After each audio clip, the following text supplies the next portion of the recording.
Welcome to Celtech Geosynthetics. Celtech Slope Grid. Easy to install, inexpensive, and eco-friendly. The first thing I'd like you to do is go to our website on our CAD section and pull off Slope Grid. The Slope Grid CAD will give you the information that you need for earth anchors, tendons, J-hooks, and tendon clamps.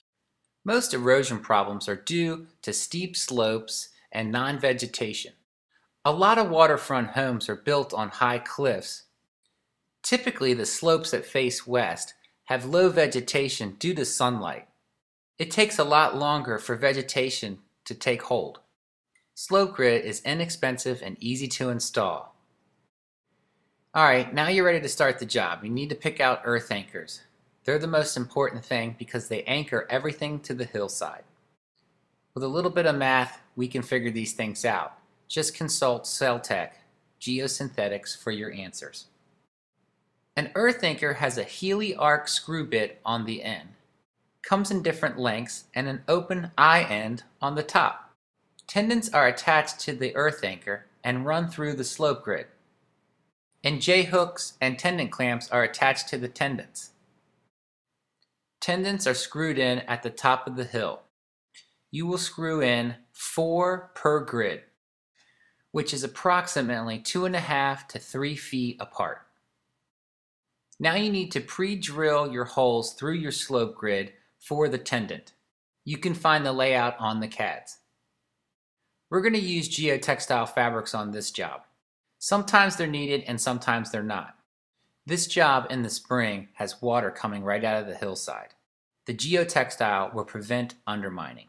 Most slope grid jobs do not require this, because the object is for the root system to grow into the side of the hill. We're also going to want to pin this down, so when we apply the slope grid, it doesn't slide down the hill. Connecting the grid is important. We use quick clips on most cases because they do not rot. What we're going to do is line the slope grid holes up, use a quick clip, connect them together. You can do this process on the ground or after it's stretched out over the slope. If you use a staple gun, you need to use stainless steel staples. Most cases with slope grid, you'll need a pneumatic staple.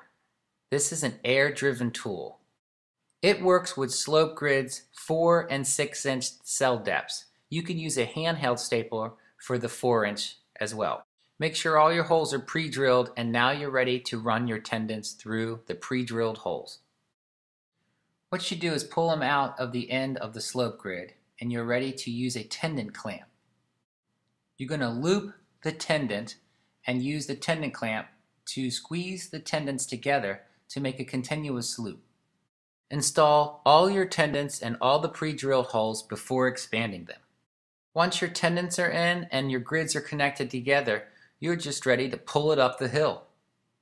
Your tendons should line up with your earth anchors, then attach them to the top of the earth anchor. When your tendons are attached to the earth anchor, then you'll go to the bottom of the hill and pull your tendons tight. We use J-hooks to fasten them down and give them tension.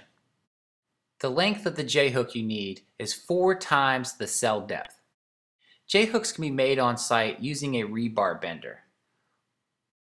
You can find directions on how to make these on our website.